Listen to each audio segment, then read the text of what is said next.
बंधुओं, श्रीमद् भागवत महापुराण के चतुर्थ स्कंद में एक प्राचीन बरही नाम के राजा का प्रसंग आता है। उसमें ये बताया गया है कि राजा प्राचीन बरही कर्मकांड में बड़ा भरोसा करते थे और बहुत यज्ञ करते थे और यज्ञों में बहुत बलि दिया करते थे। उन्होंने इतनी पशुओं की बलि दी थी कि पूरा आकाश पट गया था। इतनी अधिक पशु बलि देने के कारण और उनका मन इतना कर्मकांड में रुचा हुआ था और यज्ञ करते थे कि इसके अलावा उन्हें कुछ सोचता ही नहीं था। फिर चतुर्थ स्कंद के 25वें अध्याय में ये वर्णन मिलता है कि नारद जी आते हैं और प्राचीन बरही नाम के राजा को समझाते हैं कि ये तुम क्या कर रहे हो। तुम्हें क्या लगता है कि नर बलि दे करके या पशु बलि दे करके तुम्हें भगवान की प्राप्ति हो जाएगी? ये तुम्हारा भ्रम है। पशु बलि हो या नर बलि हो, किसी भी प्रकार की बलि को देवता स्वीकार नहीं करते और भगवान कभी स्वीकार नहीं कर सकते।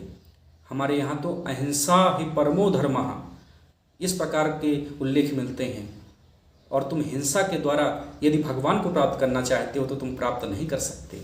नारद जी कहते हैं, श्रेयस्त्वं कतमद् राजन् कर्मणात्मन ईहसे दुख हानि सुखावाप्ति ही श्रेयस्तन्नेह चेष्यते।